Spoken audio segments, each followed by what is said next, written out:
మహాగణుడు, మహోన్నతుడు, మన పరిశుద్ధుడైన మంచి దేవుడు మనల్ని ఇంతవరకు సజీవ లెక్కలో ఉంచి ఆయన్ని ఆరాధించే ధన్యత మనందరికి ఇచ్చినందుకు దేవునికి వందనాలు. మనం పరిశుద్ధ గ్రంథం బైబిల్ నుంచి ఎఫెసీయులకు రాసిన పత్రిక 4వ అధ్యాయం. ఎఫెసీయులకు పౌలు రాసినటువంటి పత్రిక 4వ అధ్యాయం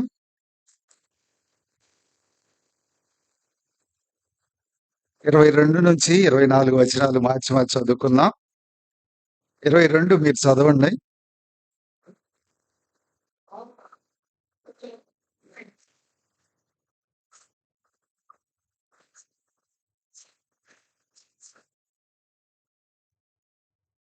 మీ చిత్తవృత్తి యందు నూతన పరచబడిన వారై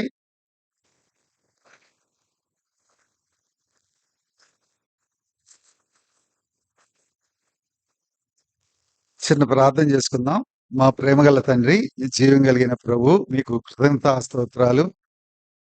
నిలబడిన దాసుడు ఏ పాటివాడో ఎరిగిన దేవుడు గనక నీ సిలువు చాటును మరుగుపరచండి. చదవబడిన లేఖన భాగాల నుంచి నీ వాక్యంలో ఉన్న సత్యం మాకు అర్థం కావడానికి, మేము అర్థం చేసుకొని మా జీవితాలకు అన్వయించుకొని నీ చిత్తాన్ని అనుసరించి జీవించడానికి మాకు సహాయం చేయమని ఘనత మహిమకు ఆరోపిస్తూ యేసయ్య పరిశుద్ధమైన నామంలో ప్రార్థించి వేడుకుంటున్నాం తండ్రి, ఆమేన్. సాధారణంగా ఏ దేశంలోనైనా ప్రతి వ్యక్తి ఆ దేశ సైన్యంలో పనిచేయరు.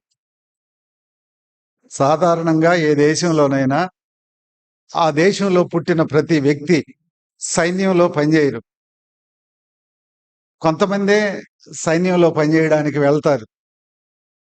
ఇది మనకు తెలిసిన వాస్తవం. అయితే యేసుక్రీస్తునందు విశ్వాసం ఉంచిన ప్రతి వ్యక్తి దేవుని రాజ్యంలో సైనికుడే. వాళ్ళు సైనికుల్లాగా పనిచేయాల్సిందే. మొన్న పహల్గామ్ అనేటువంటి ఆ ప్రాంతంలో తీవ్రవాదుల దాడి జరిగినప్పుడు పాకిస్తాన్కి భారత్కి మధ్య యుద్ధ వాతావరణం నెలకొంది. ఇది మనకు తెలుసు. ఒక 3 రోజులు అంటే మనకి సమాచారం అంత లేదు, కానీ యుద్ధం జరిగింది. ఈ క్రమంలో అప్పుడు యుద్ధం జరిగేటప్పుడు ఎంతమంది చనిపోయారు అనేది భారతదేశం లెక్క చెప్పలేదు, కానీ ఇటీవల అంతర్జాతీయ సమావేశంలో 20,000 మంది చనిపోయారు అని చెప్పారు. అంటే అప్పటి వరకు, అంటే నిన్నటి వరకు మనకి 20,000 మంది చనిపోయినట్టుగా మనకు తెలియదు. మన దేశ సైన్యం 20,000 మంది, అంటే సైన్యం కావచ్చు, పౌరులు కావచ్చు, 20,000 మంది చనిపోయారు అని ఆ లెక్కలు చెప్పారు. సామాన్య ప్రజలేమో గాని సైనికులు కూడా చాలా మంది చనిపోయారు అనే లెక్కలు ఉన్నాయి, కానీ కరెక్ట్ గా మనకి సమాచారం ఇవ్వలేదు. ఏదేమైనా మనందరం దేవుని రాజ్యం అనేటువంటిది ఆయన సైన్యంలో, ఆయన రాజ్య వ్యాప్తి కొరకు ఆ సైన్యంలో పని చేసి తీరాల్సిందే. నేను యేసుక్రీస్తును నమ్మాను అన్న తర్వాత ఏం జరిగిందంటే, నేను నా సొత్తు కాదు, ఇక నేను ఆయన సొత్తు. బైబిలే చెప్తుంది, 1 కొరింథీలో ఆ మాట ఉంది, మీరు మీ సొత్తు కాదు. అంటే మీ ఇష్టం వచ్చినట్టుగా జీవించడానికి ఇక వీల్లేదు. యేసుక్రీస్తును నమ్మాను అంటం వల్ల అర్థం ఏంటంటే, నేను నా ఇష్టం వచ్చినట్టుగా జీవించను, ఇక నుంచి నీ చిత్తం వచ్చినట్టుగా, నీకు ఇష్టం వచ్చినట్టుగా నేను జీవిస్తాను, నువ్వు ఏం చెప్తే అది చేస్తాను అని మనం వాగ్దానం చేస్తా ఉన్నాం, నిబంధన చేసుకుంటా ఉన్నాం దేవునితోటి. అదే దూత మరియ దగ్గరకు వచ్చినప్పుడు మరియ అంటది, మా ప్రభువు మాట చొప్పున నాకు జరుగునుగాక. అది అంటే నా మాట, నా ఆలోచన, నా తలంపులు, నా ఉద్దేశాలు, నా ప్రణాళికలు కాదు, ప్రభువా నువ్వే అని చెప్పటమే విశ్వాసం. అంటే విశ్వాసం అంటే నమ్మాను అనేది చాలా మందికి ఉన్నటువంటి తప్పుడు అవగాహన. నమ్ముతున్నానండి అంటారు. నమ్మడం అంటే అర్థమైందంటే నేను నా సొత్తు కాదు, నేను నీ సొత్తు. ఇక నుంచి నా ఇష్టం, నా ఉద్దేశాలు కాదు, నీ ఇష్టం, నీ ఉద్దేశాలు నెరవేర్చడానికే నేను జీవిస్తాను అని అనడమే విశ్వాసం. దాన్ని బైబిల్ విశ్వాసం అని చెప్తా ఉంది. విశ్వాసి దేని నుంచి రక్షింపబడతాడు అనంటే, మనకి 1 పేతురు 2:9 చెప్తుంది. మీరు చీకటిలో నుండి ఆశ్చర్యకరమైన తన వెలుగులోనికి మిమ్మల్ని పిలిచిన వాని గుణాతిశయములను ప్రచురం చేయు రాజులైన యాజక సమూహము, ఏర్పరచబడిన వంశం, ఆ ఆ దేవుని సొత్తైన ప్రజలు అని అక్కడ రాయబడింది. దేవుని సొత్తైన ప్రజలు. మనం మన సొత్తు కాదు, దేవుని సొత్తు.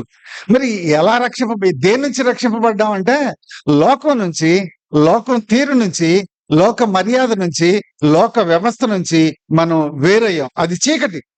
ఇప్పుడు నేను చెప్పిన అన్ని చీకటి, లోకానికి సంబంధించిన అన్ని చీకటి. చీకటిలో నుంచి ఎక్కడికి వచ్చామంటే, ఆశ్చర్యకరమైన వెలుగు ఎవరంటే యేసుక్రీస్తు. యేసుక్రీస్తులోకి వచ్చాం. ఇప్పుడు మనం దేవుని సొత్తు. దేవుని సొత్తు. దేవుని సొత్తు అయిన మనం మళ్ళా తిరిగి లోక వ్యవస్థ వైపు జీవించకూడదు. లోకాచారాలు చేయకూడదు. లోక మర్యాదల్ని మనం పాటించకూడదు. లోకం తీరు మనలో కనపడకూడదు. అది చీకటి. అది చీకటి. విశ్వాసగా చెప్పుకునే నేను నా కోసమే జీవిస్తాను. ఇంకా నా కుటుంబం కోసం జీవిస్తాను. నా శ్రేయస్సు కోసం జీవిస్తాను.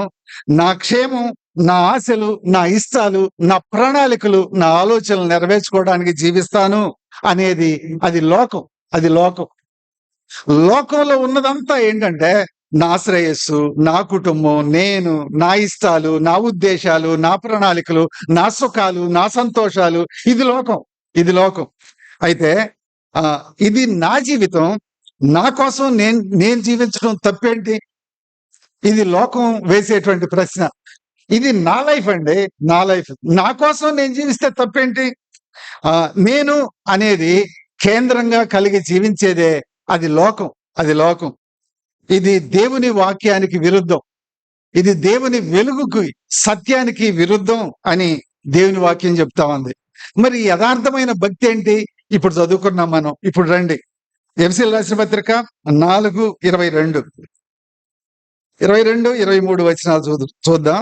కావున మునుపటి ప్రవర్తన విషయములోనైతే మోసకరమైన దురాశల వలన చెడిపోవు మీ ప్రాచీన స్వభావమును వదులుకొని, ఏంటంటే మునిపటి ప్రవర్తన విషయం. మునుపటి ప్రవర్తన ఏంటంటే మంది లోకం తీరు. నా శ్రేయస్సు, నా కుటుంబం, నేను, నా ఆలోచనలు, నా సుఖాలు, ఇవన్నీ లోకం తీరది. అది లోక మర్యాద.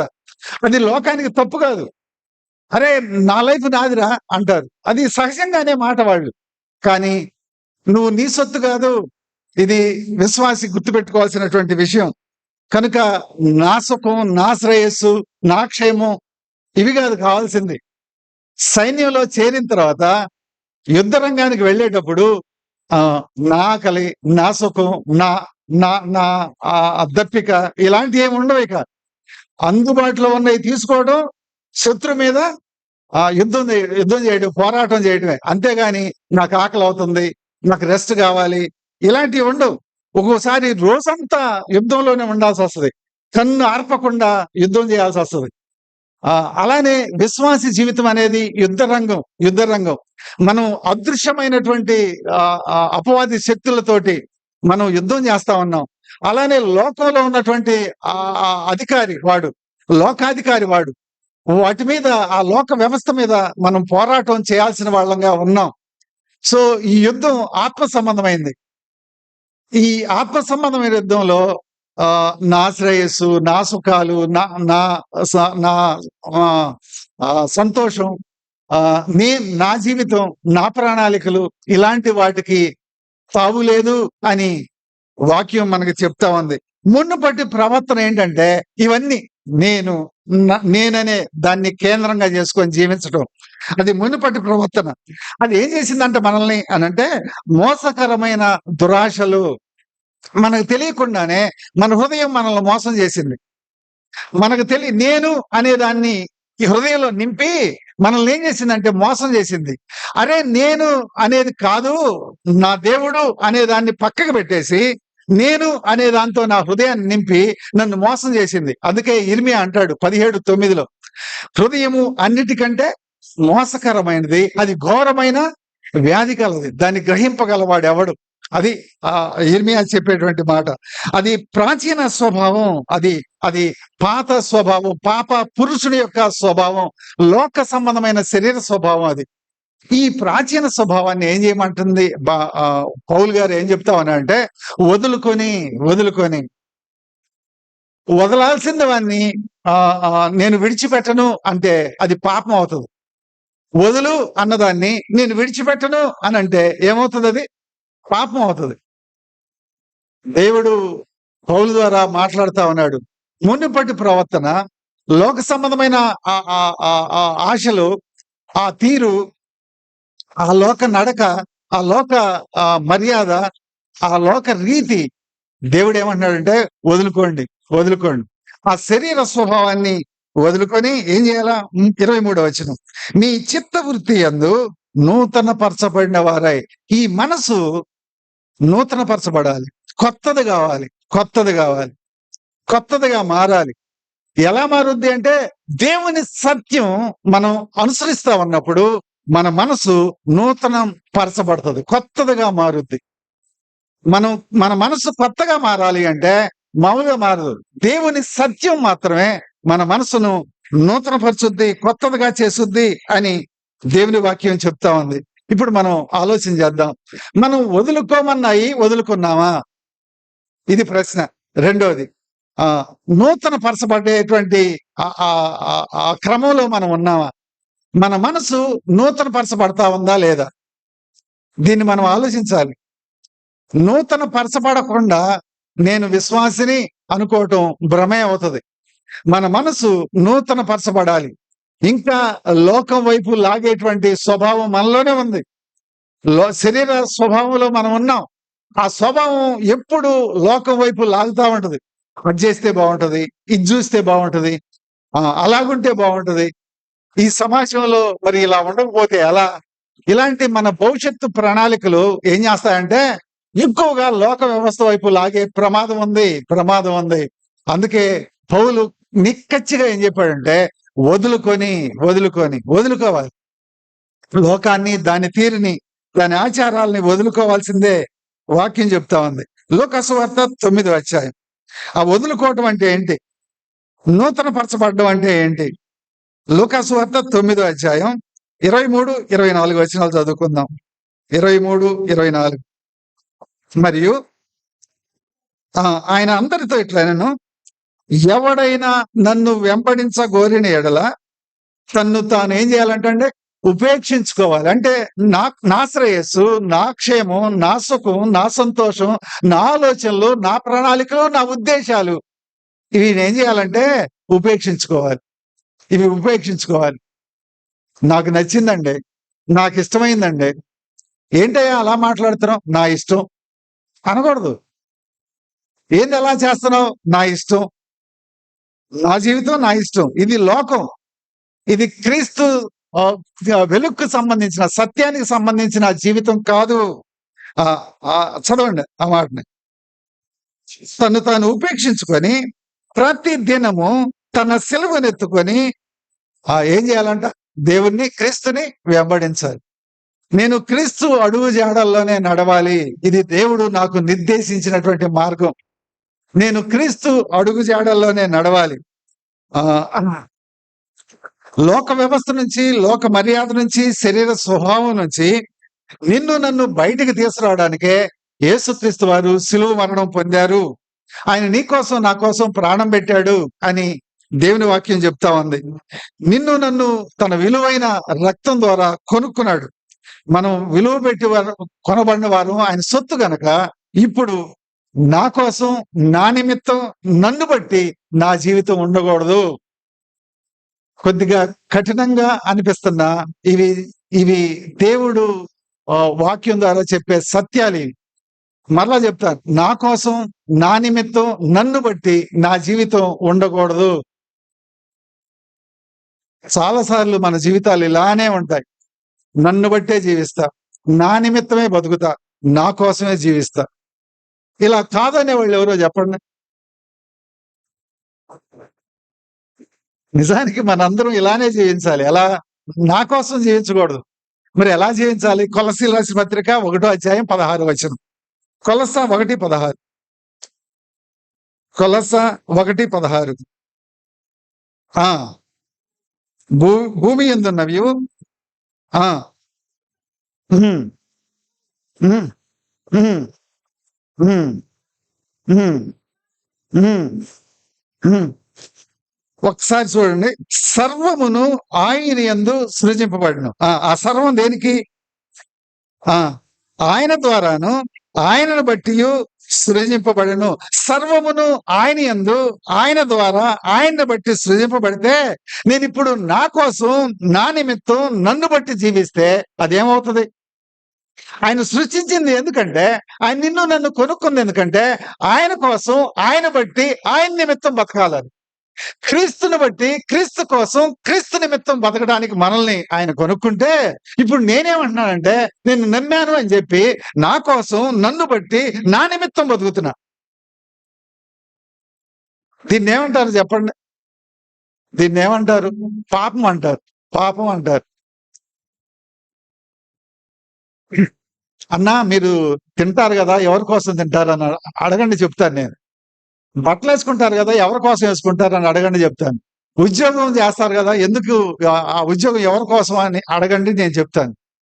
ఇవన్నీ క్రీస్తుని నా జీవితం ద్వారా చూపించడానికి అని ప్రతి విశ్వాసి చెప్పగలగాలి. మనం మన జీవితంలో ఇవన్నీ చేస్తున్నాం. లోకం కూడా చేస్తుందయి. కానీ లోకం చేసేది ఎందుకంటే వాళ్ళ శ్రేయస్సు, వాళ్ళ క్షేమం, వాళ్ళ నిమిత్తం, వాళ్ళ బాగు, వాళ్ళ సంపాదన, వాళ్ళ సుఖ సంతోషాలు, కీర్తి ప్రతిష్టల కోసం వాళ్ళు చేస్తారు. నేను అలా గాదు. నేను అలా గాదు. నేను తింటాను, బట్టలేసుకుంటాను, వివాహం చేసుకున్నాను, పిల్లలున్నారు, ఇల్లు కట్టుకున్నాను, ఉద్యోగం చేస్తున్నాను. కానీ నేనెందుకు చేయాలి అంటే క్రీస్తుని నా జీవితం ద్వారా క్రీస్తుని ప్రకటించడానికి, నా నా జీవితం ద్వారా క్రీస్తుని చూపించడానికి, క్రీస్తు మార్గంలో నా జీవితాన్ని నడిపించుకోవడానికి, అందుకోసం అందును బట్టి అందు నిమిత్తం నేను జీవిస్తాను. ఇది వాక్యం చెప్తా ఉంది. నిజంగా విశ్వాసులందరూ ఇలా జీవిస్తే ఎంత అద్భుతంగా ఉంటది. మొదటి శతాబ్దంలో శిష్యులు ఇలా జీవించారు. మేము మా కోసం కాదు, ప్రభువు కోసం అని వాళ్ళు నిలబడ్డారు. వాళ్ళు తిన్నా, తరమబడ్డా, సంతోషంగా ఉన్నా, వాళ్ళు తృణీకరించబడినా, వాళ్ళు ఏమన్నా జీవిత అవసరాలు తీర్చుకుంటున్నా, లేదా హింసింపబడినా, చంపబడుతున్నా గాని వాళ్ళు ఏమనుకున్నారంటే, ఇది నా కోసం కాదు, నా ప్రభువు కోసం అనుకున్నారు. నేను కొన్ని 2, 3 ఉదాహరణలు గూడా మీకు ఇస్తాను. తప్పనిసరిగా ఇస్తాను. రుజువులిస్తాను. అలా అలా ఎలా జీవించారు అనే రుజువులు కొన్ని మీ ముందుంచుతాను. ఆహ్, క్రీస్తు కొరకు సృజింపబడినటువంటి మనం లోకం కోసం, లోకంలో ఉన్న వాటి కోసం జీవించటం పాపం అని వాక్యం చాలా ఖచ్చితంగా ఆహ్, ఆహ్, లోకులందరూ చేసినట్టుగా, లేదా పలానా వాళ్ళు చేస్తున్నారు గాబట్టి, లేదా గొప్పోళ్ళు చేస్తున్నారు గాబట్టి, వాళ్ళు చేస్తున్నారు గాబట్టి అనొద్దు. చాలా సార్లు ఏమంటారంటే, ఆహ్, మా సంఘంలో పెద్దండి ఆయన కట్నం తీసుకున్నాడు, అందుకని మేము అడుగుతున్నాం అంటారు. ఆ పెద్ద తీసుకున్నాడు కరెక్టే కాదంట్లా. కానీ పెద్ద తీసుకున్నాడు కాబట్టి తీసుకో అని బైబిల్ చెప్తుందా? నువ్వు ఎవరిని నమ్మి దేవుల్లోకొచ్చావంటే యేసుక్రీస్తుని నమ్మి దేవుల్లోకొచ్చావు. కాబట్టి ఇప్పుడు నువ్వు క్రీస్తే మాదిరి తప్ప, ఆ పెద్దో లేతే ఇంకొక సహోదరుడో కాదు. కాదు. ఇది మనం గుర్తుపెట్టుకోవాలి.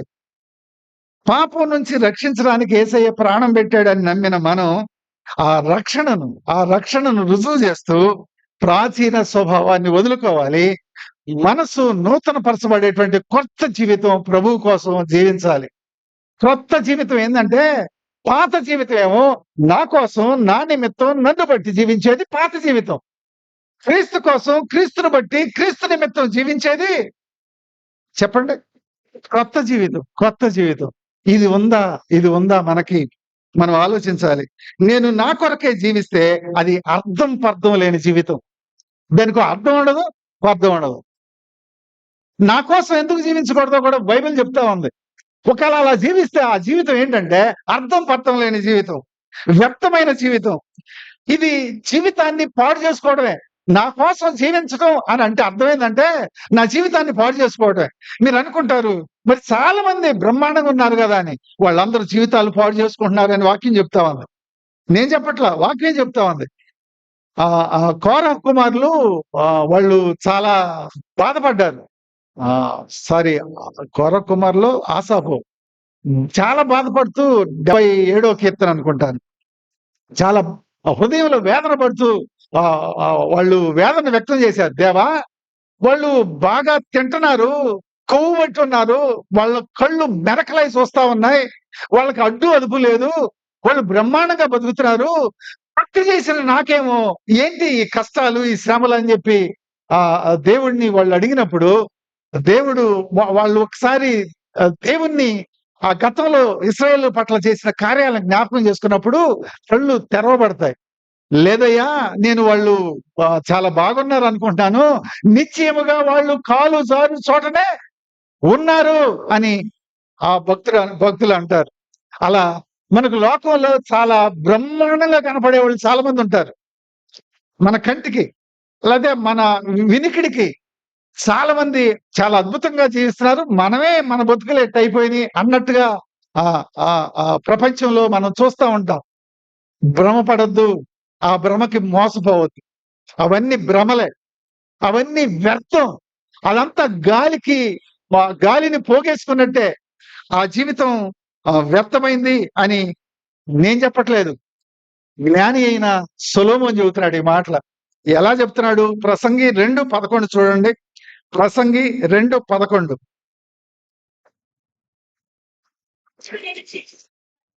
అప్పుడు నేను చేసిన పనులన్నీయు, వాటి కొరకై నేను పడిన ప్రయాస ఎంతయు నేను నిదానించి వివేచింపగా అవన్నీయు వ్యర్థముగాను, ఒకడు గాలికి ప్రయాసపడినట్టుగాను అగపడెను. సూర్యుని కింద లాభకరమైనది ఏదియు లేనట్టు, అంటే లోకంలో సూర్యుని కింద అంటే ఆయన అర్థం ఏంటంటే లోకంలో నా శ్రేయస్సు, నా సుఖం, నా సంతోషం, నా ఉద్దేశాలు, నా ఆలోచనలు, నా ప్రణాళికలు, నా కుటుంబం, వీటి కోసం అని వేసుకున్న ప్రతిదీ కూడా అది వ్యర్థం, అది గాలికి ప్రయాసపడినట్టే అని అనుభవించి చెప్తున్నాడు. ఈ 11వ వచనానికి ముందున్న వచనాలన్నీ మీరు చూడండి. ఎంత ప్రయాసపడ్డాడంటే, ఒక మనిషి సుఖం కోసం, సంతోషం కోసం ఎంత కష్టపడాలా అనిపిస్తది. అంత ప్రయాసపడ్డాడండి సొలొమోను. అంత ప్రయాసపడిన తర్వాత ఆయన చెప్పే ఏంటంటే వ్యర్థము అన్నాడు. అంటే ఆయన దేనికోసం ప్రయాసపడ్డాడంట అంతకాలం? వ్యర్థం కోసం. గాలిని పోగేసుకున్నాను నేను అని ఆయనే చెప్తున్నాడు. కనుక వాక్యం చెప్తా ఉంది, నేను నా కోసం జీవిస్తే, నన్ను బట్టి జీవిస్తే, నా నిమిత్తం జీవిస్తే ఆ జీవితం వ్యర్థం, గాలిని పోగేసుకున్నట్టు అని వాక్యం చెప్తా ఉంది. లోకం నుండి వేరై జీవించడం అంటే దేవుని చిత్తానుసారంగా క్రీస్తు అడుగుజాడల్లో క్రీస్తు కొరకు, క్రీస్తు నిమిత్తం, క్రీస్తుని బట్టి జీవించటం అని వాక్యం మనకి తెలియజేస్తా ఉంది. ఇది దేవుని ప్రణాళిక నీ పట్ల, నా పట్ల. ఇది కొత్త జీవితం. ఇది నూతన పరచబడినటువంటి జీవితం అని వాక్యం చెప్తా ఉంది. నా బయట జీవితం క్రీస్తు కొరకు అనేది ఎలా చెప్తామంటే బైబిల్ పట్టుకోవడం, మందిరానికి రావడం, ఆరాధన చేయడం, ప్రార్థన చేయడం, ఉపవాసాలు ఉండడం, కానుకేయడం, వార కార్యక్రమాల్లో పాలు పొందడం. ఇది బయట భక్తి జీవితం. కానీ నా బయట దానికంటే, అంటే ఇది వద్దని చెప్పట్లా, ఇది మంచిది. అయితే దీనికంటే దేవుడు బాగా ఆయన ఆశపడేది, ఆయన ఇష్టపడేది ఏంటంటే నా అంతరంగ జీవితం. నా బయట భక్తి ఏం చేయాలంటే నా అంతరంగానికి సహాయం చేయాలి. నా అంతరంగ జీవితాన్ని దిద్దుకోవడానికి సహాయపడాలి. ఇప్పుడు వాక్యం వింటున్నారు, ఇది బయట భక్తి. ఈ వాక్యం విన్నది ఏం చేయాలా? నా లోపల సరిచేయాలి, నా లోపల చక్కపరచాల, నా లోపల క్రీస్తు కోరుకున్న జీవితాన్ని నాకు ఇవ్వాలి. అలా మార్పు చెందాలి నేను. అది కొత్త జీవితం.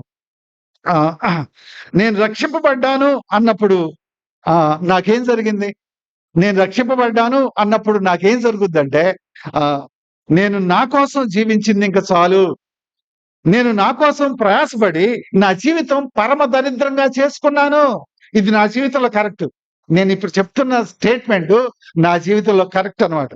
ఆహ్, ఆహ్, నా జీవితాన్ని పరమ దరిద్రంగా చేసుకున్నది ఇక చాలు. నా కోసం జీవించడం అనే ఆ నీచమైన జీవితం నాకొద్దు అని నేను ప్రభువు పాదాల దగ్గర పడ్డాను. ఆయన నా నా నా పాపాన్ని క్షమించి, నాకు ఆ విశ్వాసాన్ని అనుగ్రహించి, తన కృప చేత నన్ను రక్షించాడు. ఇది రక్షింపబడడంలో ఒక భాగం. ఒక భాగం. ఆ నీచమైన నా జీవితం, ఆ లోకం కోసం ప్రయాసపడే వ్యర్థమైన గాలిని పోసుకునే ఆ జీవితం నాకొద్దు. ఆ పరమ దరిద్రమైన జీవితం నాకొద్దు అని నిర్ణయం చేసుకొని, నేనిప్పుడు చీకట్లో నుంచి ఎక్కడికొచ్చాను? వెలుగైన క్రీస్తు దగ్గరికొచ్చాను. ఆయన విశ్వాసం ద్వారా ఆయన దగ్గరికొచ్చినప్పుడు, తన కృప చేత నన్ను రక్షించి, తన వాక్యం చేత పరిశుద్ధాత్మను నాలో ఉంచి, నా మనసుని దినదినం ఏం చేస్తున్నాడు? నూతన పరచడానికి ఇష్టపడతా ఉన్నాడు. తన పోలికలో మార్చడానికి ఇష్టపడుతున్నాడు. నా కోసం, నా నిమిత్తం నన్ను బట్టి జీవించే నన్ను, ఆయన కోసం, ఆయన బట్టి ఆయనని నిమిత్తం జీవించే జీవితంలో నాకు నేర్పుతున్నాడు దినదినం. అలా జీవించడం నాకు నేర్పుతా ఉన్నాడు. నేనింకా పరిపూర్ణుడిని గాదు. ఇంకా పూర్తిగా జీవించానని చెప్పట్లా. కానీ ఆ జీవించే ప్రక్రియలో ఆ ప్రయాణంలో నేనున్నాను అని నేను ఖచ్చితంగా చెప్పగలను. ప్రియ సహోదరి, సహోదరా, ఇలా చెప్పలేకపోతే అది విశ్వాసం కాదు అని దేవుని వాక్యం మనకు గుర్తు చేస్తా ఉంది. మనకి సమాజంలో వినపడుతున్నటువంటి సువార్త ఎలాంటిదంటే, ఎక్కువగా స్వయం కేంద్రిత సువార్త వినపడతా ఉంది. ఏంటది అనంటే, ఆహ్, అనేకులు మేము క్రీస్తుని నమ్మాం అంటున్నారు. కానీ ఆహ్, ఆహ్, ఆహ్, లోక వ్యవస్థ నుంచి వేరై క్రీస్తు నిమిత్తం, క్రీస్తు కొరకు, క్రీస్తుని బట్టి జీవించే జీవితాలు జీవించని వారు ఎక్కువ మంది మనకు కనపడతారు. క్రీస్తు ఎందుకు అంటే, నా అవసరాలు తీర్చడానికి, నాకు ఉపయోగపడడానికి, నన్ను ఇంకో మెట్టు ఎక్కించడానికి, నన్ను అందరికంటే గొప్పవాడిని చేయడానికి, నాకు పేరు ప్రఖ్యాతులు తేవడానికి, నాకు దేవుడు ఎందుకంటే అందుకు అనే బ్యాచ్ ఎక్కువ మంది ఉన్నారు. ఇది విశ్వాసం కాదు. దేవుడు నా కోసం ఏం చేస్తాడు అనేది భక్తి కాదు. దేవుని కోసం నేను అనేదే భక్తి. అది యథార్థమైన భక్తి అంటే. నేను దేవుని కోసం, దేవుని నిమిత్తం అనేదే యథార్థమైన భక్తి అని పౌలు ఇక్కడ మనకు గుర్తు చేస్తా ఉన్నాడు. ప్రతి మనిషి ముందు 2 దారులున్నాయి. ఒకటి క్రీస్తు కోసం జీవించడం, క్రీస్తు నిమిత్తం జీవించడం, క్రీస్తుని బట్టి జీవించడం. ఇది మొదటి దారి. అందుకు నా ఇష్టాలు, నా ఆలోచనలు, నా సుఖాలు, నా పేరు, నా సామర్థ్యాలు, నా సౌలభ్యం, ఇవన్నీ నేను వదులుకొని, నా మనసు వాక్యం చేత, వాక్య సత్యం చేత నూతనపరచబడుతూ క్రీస్తు మార్గంలో దేవుని చిత్తానుసారంగా జీవిస్తాను. ఇది మొదటిది. రెండోది ఏందంటే, లోకం. నేను విశ్వాసంలో ఉన్నానని చెప్పుకుంటానే ఉంటాను. కానీ నా మనసంతా దేని మీద ఉంటది? నా సౌఖ్యం, నా సుఖం. నాకేంటి? ఇన్ని వారాలెళ్ళా, లేతే ఇంత కానుకేసా, లేతే ఇంత ఉపవాసం చేశా, నాకేంటి? దేవుడేం చేస్తాడు? దానికోసం ఎదురు చూస్తుంటారు. అందుకే చాలా పెద్ద కొన్ని పెద్ద సంఘాల్లో చెప్పే బోధ, అంటే అన్ని సంఘాలు కాదు, కొన్ని అక్కడక్కడ బోధ ఏందంటే, మీరు విశ్వాసాన్ని విత్తనంగా విత్తండి, దేవుడేం చేస్తాడు? పంటిస్తాడు. ఏమిస్తాడంట? పంటిస్తాడు. నువ్వు విశ్వాసాన్ని విత్తు. మీ అబ్బాయికి మార్కులు రావట్లా, నువ్వు విశ్వాసంతో దేవుని దగ్గర విత్తు. అంటే ఆ కానుక డబ్బాలో ఎయ్యి. విశ్వాసంతో మా అబ్బాయికి తెలివి వస్తదయ్యా అని ఎయ్యి. ఏమవుద్ది? నీ పిల్లాడికి అత్యధిక మార్కులు వస్తాయి. ఇలాంటి బోధలు ఉన్నాయి, చాలా ఉన్నాయి. అదేమంటే, మీకు విశ్వాసం లేదు కాబట్టి అడగట్లా, మాకు విశ్వాసం ఉంది కాబట్టి అడుగుతున్నాం, పొందుకుంటున్నాం అంటున్నారు. ఆ పొందుకున్న వాళ్ళు సాక్ష్యాలు చెబుతున్నారు. ఓకే, మీ అబ్బాయికి మంచి చదువు వచ్చింది. పరలోకం ఏమన్నా వచ్చిందా? ఏమన్నా రక్షింపబడ్డాడా? ప్రభు కోసం ఏమన్నా సైనికుడిగా ఉపయోగపడుతున్నాడా? ప్రభు కోసం ఏమన్నా పోగొట్టుకోగలుగుతున్నాడా? ఏం లేదే. మరి అది చదువు వచ్చేది అన్యులకు రావట్లేదా? వాళ్ళకి ఇంకా బాగానే వస్తున్నాయి. ఉపయోగం ఏముంది?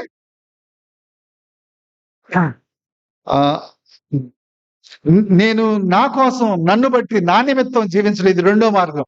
ఇది రెండో మార్గం. మనం ఏ మార్గంలో ఉన్నాం అనేది మనల్ని మనం పరీక్షించుకునేదే యథార్థమైన భక్తి. యథార్థమైన భక్తి నేను ఏ మార్గంలో ఉన్నా అని పరీక్షించుకొని, సరిదిద్దుకొని ఏదన్నా లోక సంబంధమైన మార్గం ఉంటే దాని విషయంలో పశ్చాత్తాపడి ప్రభు మార్గంలోకి తిరిగి రావడమే యథార్థమైన భక్తి అని మనకి పౌలు గుర్తు చేస్తా ఉన్నాడు. నేను మారు మనసు పొందాను, తిరిగి జన్మించాను అంటే నేను నవీన స్వభావాన్ని ధరించుకున్నాను అని వాక్యం చెప్తా ఉంది. అంటే నవీన స్వభావం ధరించుకోవడం అంటే శరీర సంబంధమైన విత్తనం. అంటే ఆ జీన్స్ నుంచి నేను పుట్టాను. మానవ తల్లిదండ్రులకు నేను పుట్టాను. కాబట్టి మానవులుగా అంటే లోకాస్తులుగా నేను జీవిస్తాను. శరీరానుసారంగా బతుకుతాను నేను. ఎందుకంటే మనుషులకు నేను పుట్టాను కాబట్టి ఆ శరీరానుసారమైన జీవితమే నాకు వస్తది. అయితే నేను విశ్వాసం ద్వారా క్రీస్తుకు గనక జన్మిస్తే ఇప్పుడు దేవుని ఆత్మ అనే జీన్స్ ఆ విత్తనం నాలో ఉంది గనక నేను ఎలా జీవిస్తాను? ఆత్మ సంబంధమైన జీవితం జీవిస్తాను. 1 పేతురు 1 అధ్యాయం 22వ వచనం చూడండి. 1 పేతురు 1 అధ్యాయం 22వ వచనం. కాగా ఆ! ఆ! హ్మ్. క్షయ బీజము నుండి కాక నా తల్లిదండ్రుల ద్వారా నాకొచ్చిందేందంటే క్షయ బీజం. శరీరానుసారమైన జీవితం. అది క్షయమైపోయేది.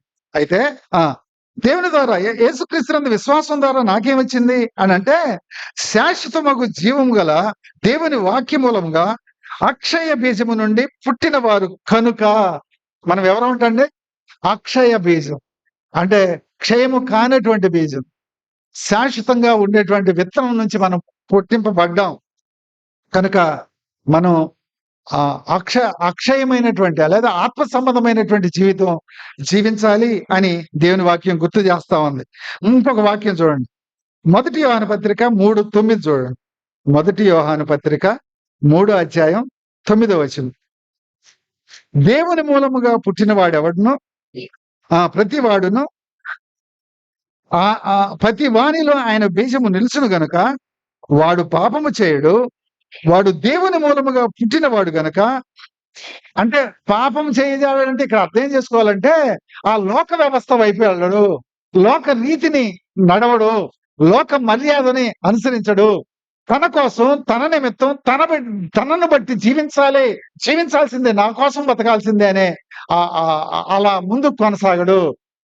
ఒకవేళ ఎప్పుడన్నా అలా జరిగిన పశ్చాత్తాపంతో ప్రభు దగ్గర ప్రాధేయపడి తన పాపాన్ని ఒప్పుకొని విడిచిపెట్టి ప్రభా బుద్ధి తక్కువై నా కోసం బతికానయ్యా, నా కోసం చేశానేది వద్దయ్యా, నేను నీ కోసమే బతకాలి అని తిరిగి ఎక్కడికి వస్తాడు? ప్రభు దగ్గరకు వస్తాడు అని యోహాను చెప్తా ఉన్నాడు. ఇలా క్రీస్తు నిమిత్తం క్రీస్తును బట్టి క్రీస్తు కొరకు జీవించిన వాళ్ళ రుజువులు కొన్ని మీ ముందుంచాలనుకుంటున్నాను. ఒక ఆయన అన్నాడు ఇలాగా, యెహోవా ఇచ్చెను, యెహోవా తీసుకొనెను, ఆయన నామమునకే స్తుతి కలుగును గాక అన్నాడు. తన కోసం తన నిమిత్తం తనను బట్టి జీవిస్తే అక్కడ 10 శవాల పెట్టెలున్నాయి. 7 కుమారులు 3 కుమార్తెలు. అది వరకు వచ్చిన సమాచారం ఏంటంటే నీకున్నదంతా పోయింది, ఇంక నీకేమి లేదు అనే సమాచారం వచ్చింది. ఇలాంటి పరిస్థితుల్లో ఆయన నా కోసం నన్ను బట్టి నా నిమిత్తం అని అనుకుంటే యెహోవా ఇచ్చెను, యెహోవా తీసుకొనెను అనే మాట అనేవాడా? అనేవాడు కాదు. నేను దేవుని నిమిత్తం దేవుణ్ణి బట్టి దేవుని కొరకు జీవిస్తాను అనుకున్నాడు కాబట్టి దేవుడు తీసుకుపోతే నాకేంటి? అది ఆయనది, ఆయన తీసుకెళ్ళాడు, నాదేమన్నా అనుకున్నాడు. ఏదేమైనా ఆయన ఇచ్చినా ఆయనకు స్థుతే, ఆయన తీసుకున్నా ఆయనకు స్థుతి కలగాలని చెప్పి ఆయన ఆరాధించాడు. ఇది ఒక రుజువు. రెండోది ద్వితీయోపదేశకాండం 34వ అధ్యాయం 4-5 వచనాలు. ద్వితీయోపదేశకాండం 34వ అధ్యాయం 4-5 వచనాలు. మరియు యెహోవా అతనితో ఇట్లనెను, నీ సంతానమునకిచ్చెదనని అబ్రహాము, ఇస్సాకు, యాకోబులకు నేను ప్రమాణం చేసిన దేశము ఇదే. ఇదే అంటే ఆయనేం అడుగు పెట్టలా, కొండ మీదకి ఎక్కిచ్చాడు. ఏ కొండ మీదకి అనంటే ఎరుకో ఎదుటినున్నటువంటి పిస్కా కొండ మీద నెబో శిఖరం అనేటువంటి ఆ శిఖరాన్ని ఎక్కిచ్చాడు. ఎక్కించి అగో అదే అన్నాడు, చూడన్నాడు. ఐస్ క్రీమ్ కనుక కొని పిల్లలకి ఇదే ఐస్ క్రీమ్ అన్నట్టు చూపిస్తే ఊరుకుంటారండి? వాళ్ళు ఊరుకోరు. కానీ మోషే ఊరుకున్నాడు. చూసి తృప్తి పొంది కన్ను మూయి అంటే మృతి చెందడానికి ఇష్టపడ్డాడండి. ఏవండి, నేను అది ఎక్కి అంత కొండెక్కి అక్కడ చావాలా, ఇక్కడే చచ్చిపోతానల్లా. ఏమన్నాడండి? దేవుడు ఏది చెప్తే అది చేయడానికి ఇష్టపడాడు. అంటే నేను నా నిమిత్తం కాదు, దేవుని నిమిత్తం, దేవుని బట్టి, దేవుని కొరకు ఈ జీవితం అనుకున్నాడు మోషే. ఆదివారం ఇంట్లో ఎన్వి చేయలేదనుకోండి, కొంతమంది ఇంట్లో చూపిస్తారు ఇక నేను అనేదాన్ని తీసుకొస్తారు. మంచిది అది? చెప్పండి. కొంతమందికి పాట ఇకపోతే కొన్ని సంఘాల్లో ఇంకా యుద్ధమే. కొన్ని సంఘాల్లో వాళ్ళకి పాట గనక ఇయ్యకపోతే యుద్ధమే ఇక. వాళ్ళకి ప్రాధాన్యత ఇవ్వకపోతే చాలా చాలా ఇది చేస్తారు. వాళ్ళేంటో చూపించడానికి ప్రయత్నం చేస్తారు. బైబిల్ చెప్తా ఉంది, అంత 40 సంవత్సరాలు భుజాల మీద మోసినట్టుగా మోషే భరించి తీసుకొస్తే దేవుడు అన్నాడు, నువ్వు ఆ శిఖరాన్ని ఎక్కిన తర్వాత చూసావా, చూడు అబ్రహాము, ఇస్సాకు, యాకోబులకి వాగ్దానం చేసిన దేశం అదే చూడు అన్నాడు. చూశానయ్యా అన్నాడు. నేను కళ్ళు మూయ అన్నాడు. కళ్ళు మూసాడండి. ఇంక మారు మాట్లాడలా. తృప్తిగా దేవా నువ్వు చెప్పావు, నేను వింటున్నాను అన్నాడు అంతే. అంటే దేవుని మాట చొప్పున చేయడం. మరి అన్నది కదా, నీ మాట చొప్పున నాకు జరుగుగాక. అయ్యా, నీ మాట వినటం కంటే నాకు ఆశీర్వాదం ఏముంది? నువ్వు కన్ను ముయ్యమంటే అది నాకు ఆశీర్వాదమే. నువ్వు కన్ను తెరువు అంటే ఆశీర్వాదమే. చెయ్యి చాపు అంటే ఆశీర్వాదమే. చెయ్యి ముడుచుకో అంటే ఆశీర్వాదం. చెయ్యి ముడిచాడా లేదండి? చెయ్యి నీ రొమ్మును పెట్టుకో అంటే పెట్టుకున్నాడా లేదా? చెయ్యి చాపు అంటే చాపాడా లేదా? మోషే చెప్పాడా లేదండి? దేవుడు ఏది చెప్తే అది చేయడం, అది ఆశీర్వాదం అని వాళ్ళు నమ్మారు. మరి మనం నమ్మాలి. ఇది విశ్వాసం అంటే. ఇది విశ్వాసం అని వాక్యం చెప్తుంది. ఫిలిప్పీ 3:7-8 వచనాలు. ఫిలిప్పీ 3వ అధ్యాయం 7-8 వచనాలు. ఆ ఏవేవి నాకు లాభకరమై ఉన్నాయి. ఏమేమి లాభం అండి? మనకి మామూలుగా ఏమి లాభం చెప్పండి? మంచి తిండి కదా, అది మనకు నచ్చిన తిండి, మనకిష్టమైన తిండి, మనం బాగా ఒక ముద్ద ఎక్కువ తినే తిండి. అంటే అదైతే ఒక ముద్ద ఎక్కువ తింటాం అనేది మనకు లాభం. అంతేనా? అలానే మనకిష్టమైన డ్రస్సు. తిండి తర్వాత ఏంటండి? డ్రస్సు. ఆ తర్వాత నివాసం, మనకిష్టంగా ఉండేటువంటి నివాసం కదా. ఆ ఇంట్లో వస్తువులు, వాడుకునే వస్తువులు కదా. ఇవన్నీ రకరకాలుగా లాభకరం. అలానే ఈ ఒంటికి కాస్త సుఖం, సంతోషం, ఇవన్నీ లాభమే మనిషికి. అవునా? అయితే పౌలు అంటున్నాడు, నాకు ఏవేవి లాభకరమై ఉన్నవో వాటిని క్రీస్తు నిమిత్తము ఏం చేశాడంట? ఇప్పుడు మోషేతో ఆ దేశం ఆ దేశం అంటుంది, ఒరే ఫరో సింహాసనం నీదేరా అంటే ఆయన అన్నాడు, నాకొద్దు. అరే ఫరో కుమార్తె వచ్చింది, అరే నువ్వు నా కొడుకురా, ఒక్క మాట చెప్పురా కొడుకు అని. వద్దు అన్నాడు. అక్కడ ఓ బంగారం, ఆ దేశపు ఆడపిల్లలు, మంచి యవనస్తుడు, సుందరుడు ఉంటే వాళ్ళని చూసి అన్నాడు, మీరొద్దు నాకు, వాళ్ళతో శ్రమ పడతాను అన్నాడు. వాళ్ళతో శ్రమ పడతాను అంటే ఈ దేహం క్రీస్తు నిమిత్తం, క్రీస్తుని బట్టి, క్రీస్తు కొరకు అని మోషే నమ్మాడు. అందుకే ఆ ఐగుప్తు ధనం, ఆ ఐగుప్తులో ఉన్న పాపభోగాలు, ఆ ఐగుప్తు సింహాసనం నాకొద్దు అని అనగలిగాడు. చిన్న అవకాశం దొరికితే తప్పు చేయడానికి కూడా వెనుకాడినటువంటి విశ్వాసులుగా చెప్పుకునే వాళ్ళు ఉన్నారు. ఏదన్నా వస్తదంటే, ఏదన్నా దొరుకుద్దంటే, ఏమండి, ఈ సైబర్ నేరగాళ్ళు ఎవరిని మోసం చేస్తారు చెప్పండి? ఎరేస్తారు ముందు. ఎరేసి ఏం చేస్తారు? వల్ల లాగుతారు. నువ్వు అసలు ఆశపడకపోతే, నువ్వు అసలు ఆశ పడలేదనుకో, ఎవడు లాగుతాడు నిన్ను? లోకం మోసం చేస్తది. ఆ మోసం నుంచి మనం బయటకొచ్చాం అన్న ఆ స్పర్శ మనకు ఉండాలి అని ఈయన జ్ఞాపకం చేస్తా ఉన్నాడు. ఏవేవి లాభకరమో వాటిని క్రీస్తు నిమిత్తం నేను నష్టంగా ఎంచుకుంటున్నాను. అవి నష్టం. లోకంలో నా శ్రేయస్సు, నా క్షేమం, నా ఇష్టాలు, నా కోరికలు, నా సుఖాలు తీర్చే ఏదైనా సరే లోకంలో ఉన్నది అది అది అది నాకు నష్టమే. అయితే క్రీస్తు నిమిత్తం, క్రీస్తు కొరకు, క్రీస్తుని బట్టి జీవించే జీవితం నాకు ఆశీర్వాదం. ఒకవేళ అది నాకు కష్టంగా ఉండొచ్చు, నాకు శ్రమగా ఉండొచ్చు. యుద్ధంలో సైనికుడికి ఎలా ఉంటదండి? యుద్ధం ఎలా ఉంటుంది సైనికుడికి? బ్రహ్మాండమైన బరువు ఉంటది వీపు మీద. ఆ ఆ బరువుతోటి కొన్నిసార్లు కింద పడుకొని పాక్కుంటూ వెళ్ళాలి. కొన్నిసార్లు కిలోమీటర్లు సైతం అలా వెళ్ళాలి పాక్కుంటా. కష్టం కదండి. కానీ దేశం కోసం పోరాడుతున్నాను అనే ఆ ఆ ఆ లోపల ఉన్నటువంటి ఆ కోరిక, ఆ ఆశ, ఆ తృష్ణ ఏం చేస్తుందంటే, కాళ్ళు గీసుకుపోతున్నా, ప్యాంటు చిరిగిపోయినా, రక్తం బయటకు వస్తున్నా లెక్క చేయడు. దేశం కోసం ఆ రక్తం ఇలా చూసుకొని అనుకుంటాడు, ఇది దేశం కోసం అని ఉప్పొంగి అలా కేకలేసుకుంటాడు వాడు. అలా తనకు తాను ఉత్సాహపరుచుకుంటాడు. వీళ్ళదేనండి చేసింది. వీళ్ళదే చేసింది. నా ప్రభువు కోసం అన్నారు.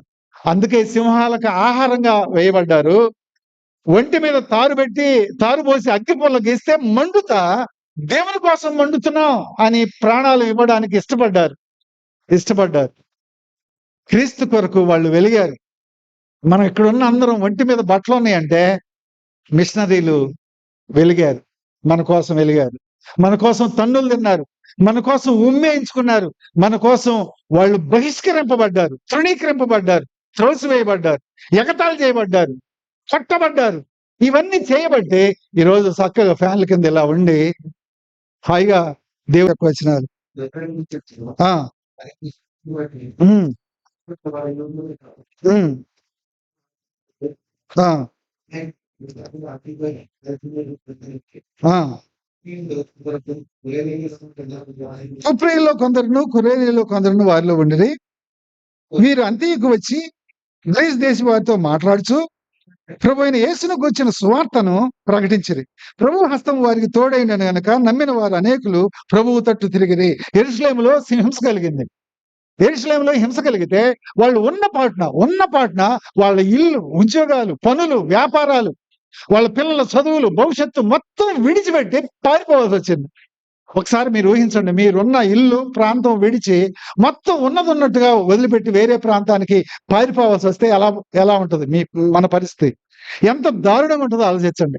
అంత దారుణమైన పరిస్థితుల్లో వాళ్ళు సంతోషంగా ఏం చేశారంటే, అరే ఆ వ్యాపారం, ఆ పని, ఆ ఉద్యోగం, ఆ పెన్షన్, ఆ పిల్లలు భవిష్యత్తు ఇదంతా దేవుడు క్రీస్తు నిమిత్తం, క్రీస్తుని బట్టి, క్రీస్తు కొరకే అని వాళ్ళు నమ్మారు.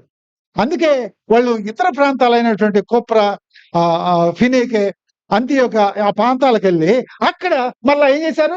అరే అక్కడ తన్నారు, పారిపోయాము, క్రీస్తుని ప్రకటించబట్టే ఇక్కడ మౌనంగా ఉందాం అనుకోరా. ఏం చేశారు? అరే మనం ఉన్నదే క్రీస్తు కోసం అనుకున్నారు. క్రీస్తుని ప్రకటించడం ప్రారంభిస్తే అంతియోకలో సంఘం ఏర్పడింది. అంతియోక సంఘం. ఆ అంత్యోక సంఘాన్ని కట్టింది ఎవరు? బైబిల్లో రాయాలి. సామాన్యమైన విశ్వాసులండి.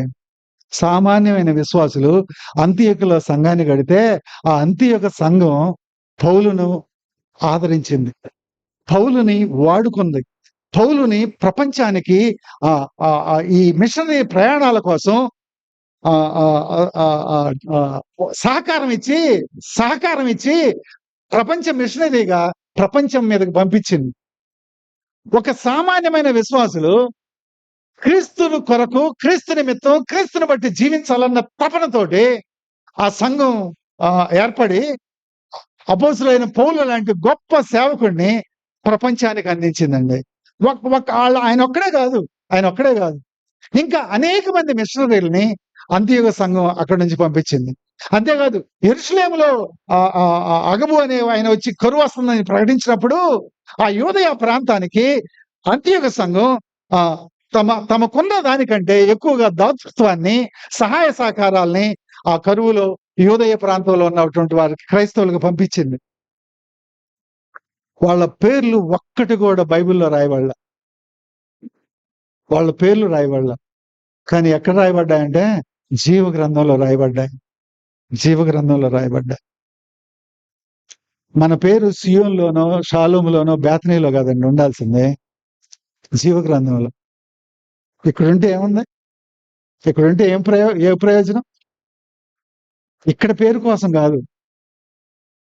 మనం క్రీస్తు సైనికుల్లాగా పనిచేద్దాం. అయితే మన పేరు కోసం కాదు. మనం కనపడాలని కాదు. మనుషులకు మనకి గౌరవం, మర్యాద రావాలని కాదు. క్రీస్తు నిమిత్తం, క్రీస్తు కొరకు, క్రీస్తుని బట్టి పనిచేద్దాం. అది యథార్థమైన భక్తి. అది దేవుడు కోరుకున్న సంఘం. అది సంఘం అంటే. ఆ సంఘం కొరకే క్రీస్తు తన ప్రాణాన్ని ధారపోశాడు.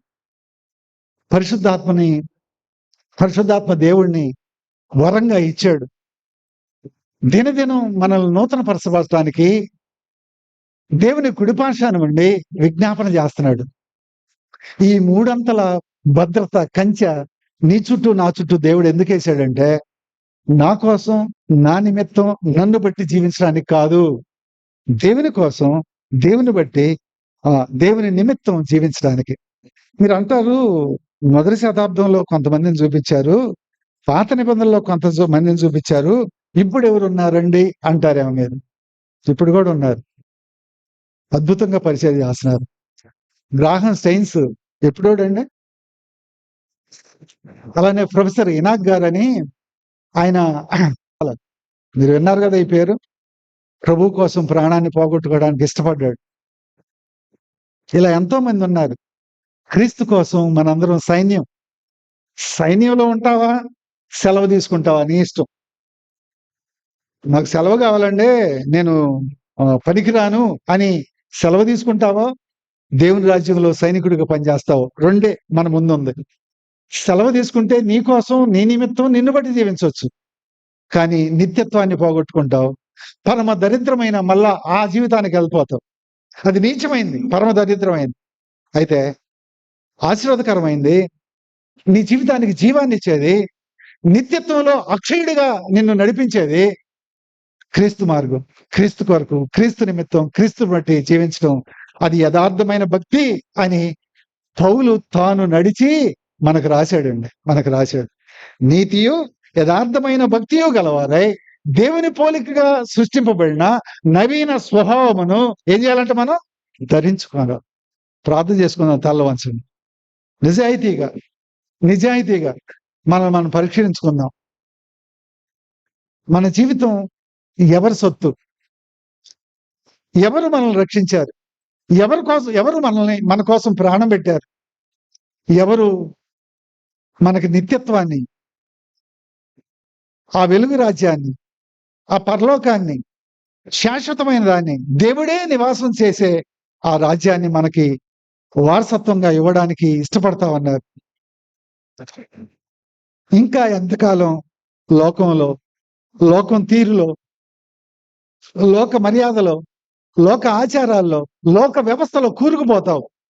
దాన్ని వదులుకో. నువ్వు క్రీస్తు వెలుగువి, ఆయన సొత్తువి, ఆయన సైనికుడివి. పోరాటం ఎందుకు ఆపావు? పోరాటం మనకు బయట ఉంది, పోరాటం మనకు లోపల ఉంది. సైనికుడికి పోరాటం బయటే, కానీ మనకి ఆత్మీయమైన సైనికులమైన మనకి బయట పోరాటం ఉంది, లోపల పోరాటం ఉంది. ముందు లోపల గెలువు. ప్రభువు సహాయం చేయడానికి సిద్ధంగా ఉన్నాడు. నా యొద్దకు వచ్చు వానిని నేను ఎంత మాత్రము త్రోసివేయను అన్నాడు. నీ లోపల సరి చేసుకోవడానికి ఇష్టపడితే, నీ లోపల సైనికుడిగా పనిచేయడానికి ఇష్టపడితే, నీ లోపల క్రీస్తు కొరకు, క్రీస్తు నిమిత్తం, క్రీస్తును బట్టి జీవించాలని ఆశపడితే ఆయన నీకు సహాయం చేస్తాడు. ప్రార్థన చేసుకుందాం, పరిశీలించుకుందాం. ప్రభు బలలో యోగ్యంగా పాలు పొందుదాం.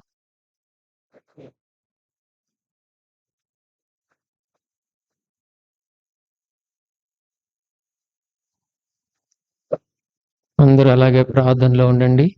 మన మధ్య ప్రియ సోదరుడు